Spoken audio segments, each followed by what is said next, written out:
এর আগের পর্বে আপনারা দেখেছেন আমাদের টুমলিং থেকে সিঙ্গালীলা পার্ক হয়ে গৌরীবাসে ব্রেকফাস্ট করে আমাদের কালীপুখরি পৌঁছানো। কালীপুখরি থেকে যাওয়ার সময় রাস্তার দুধারে আমরা অসাধারণ দৃশ্য দেখতে পাই, মেঘের খেলা এবং প্রচুর গাছ। আমরা প্রথমে ভেবেছিলাম ইন্ডিয়া হয়ে যাব, পরে আমাদের ডিসিশন চেঞ্জ করি এবং নেপাল হয়ে যাই। নেপালে কিন্তু আমাদের 50 টাকা করে পার হেড চার্জ দিতে হয়েছিল নেপালের রাস্তা দিয়ে যাওয়ার জন্য, কারণ নেপালের রাস্তাটা অপেক্ষাকৃত অনেক ভালো ছিল। তো আসুন শুরু করা যাক আমাদের সান্দাকফু পার্ট 3।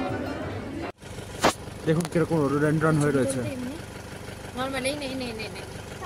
বেশ ভালো লাগছে। ওই কালীপুখরিটা আমাদের ওই দিকে ছিল, ওই দিকে কালীপুখরিটা ছিল।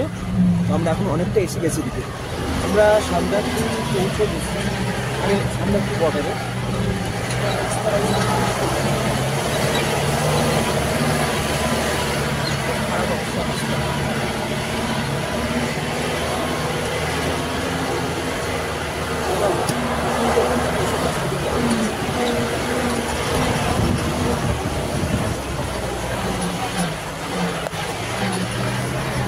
গেছি সানরাইজ মে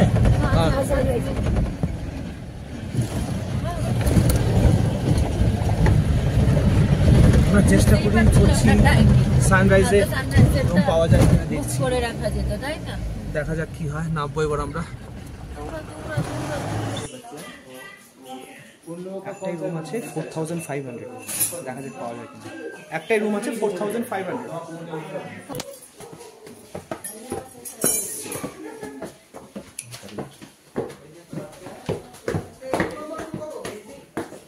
रूम नंबर कौन सा है?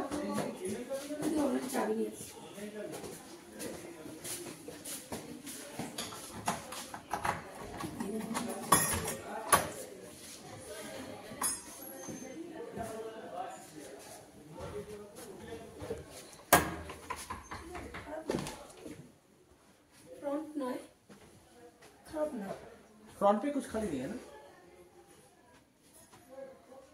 ठीक है, ऊपर तो हम लोग सनराइज देख ही सकेंगे ना। ठीक है, ठीक है, कोई बात नहीं। প্রচুর বাইকার এবং ট্রাভেল ব্লগার এসেছেন যারা এখানে তাদের স্টিকার লাগিয়ে দিয়ে গেছেন।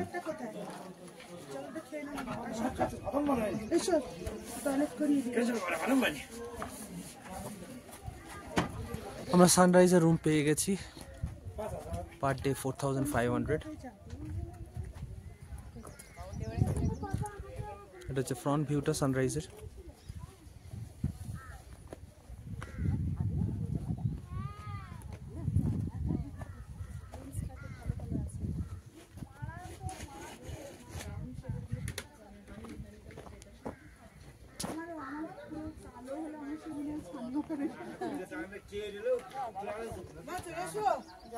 দেখুন কিরকম মেঘ ঢুকছে, এই যে এই জায়গাটা। এই আমাদের সানরাইজ হোটেল, একটু expensive, 4500 per day, without food and all, only lodging.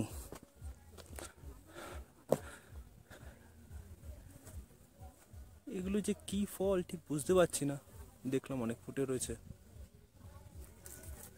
আর সেই বিখ্যাত রোডেন্ড্রন এখানে রয়েছে,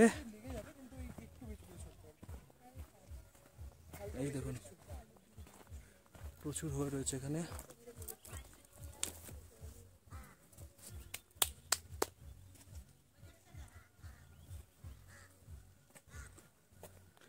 এবার আমরা এই পাহাড়টার উপরে ওঠার, এই একদম মাথায় ওঠার চেষ্টা করব। চলুন যাওয়া যাক। এখন উপরে উঠবো, আসুন। কতটা স্ট্রিপ, অনেকটা উঁচু।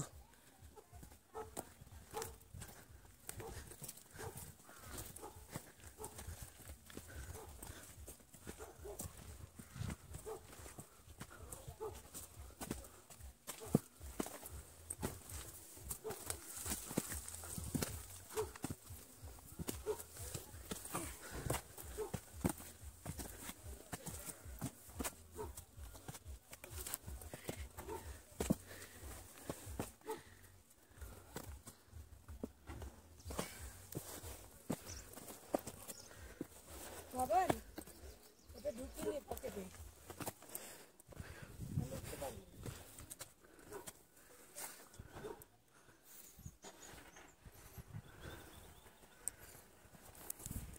এই এতটা স্ট্রিপ উপরে উঠতে হবে আবার। এই দিকটা হচ্ছে আমাদের হোটেলটা। এই যে রিধা উঠছে উপরে, এবার আমি উঠবো। কেন কেন তাও উঠি, ওটাই অ্যাচিভমেন্ট।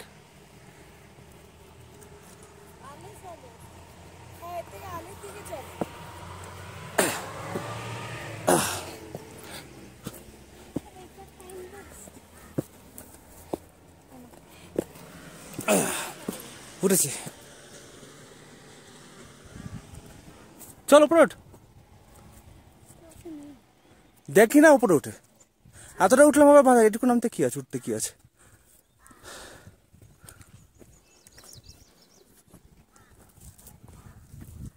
আবার এটা দিয়ে উপরে উঠবো।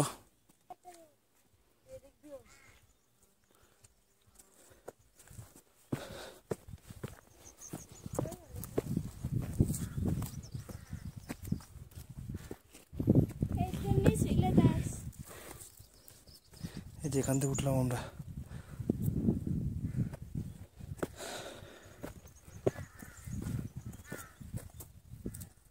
প্রচুর দারকাকের আওয়াজ শোনা যাচ্ছে, দারকাক প্রচুর রয়েছে।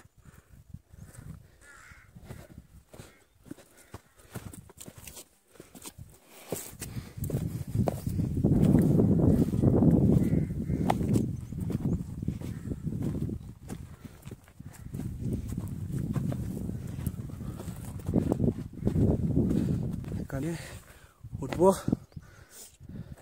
তিনি। আমরা এখান থেকে উঠলাম, আমি মানে আমরা বলতে আমি উঠলাম। এই যে এখান থেকে সোজা এইখান দিয়ে উঠে আসলাম, উঠে এই যে এখন এখানে, আর এখন এই স্ট্রিপের ওপর দাঁড়িয়ে আছি। ব্যাকগ্রাউন্ডটা দেখাই, দেখেছেন ব্যাকগ্রাউন্ডটা অসাধারণ না? এবার আপনাদের দেখাবো সামনেরটা। এই হচ্ছে সামনের জায়গাটা, সুন্দর না?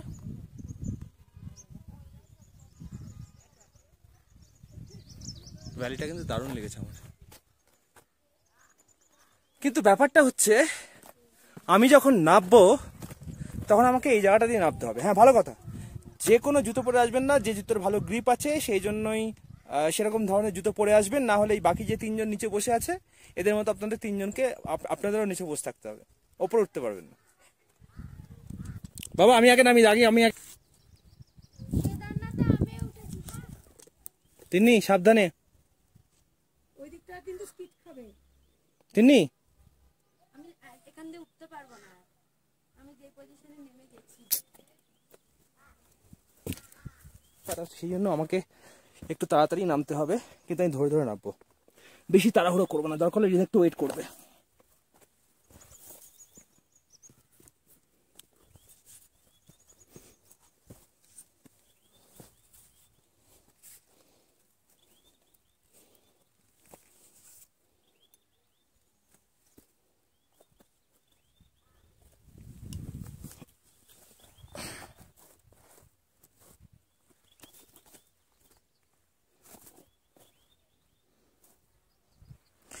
তিন্নি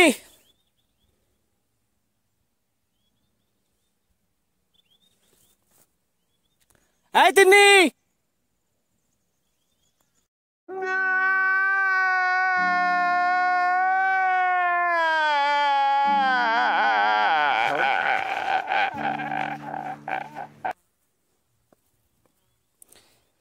নেমেছি অনেকটাই খাড়াই। তিন্নিকে ডাকছিলাম কারণ যদি আমার ফোনটা ধরে আমি কি করে নামছি সেই ভিডিওটা করতে পারে,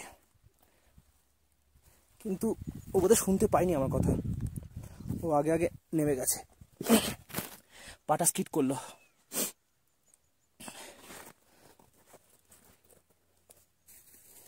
এই মোটা মোটা গাছগুলোকে ধরছি যাতে হাত স্কিট না করে। এই স্ট্রিপটাই মেন ছিল,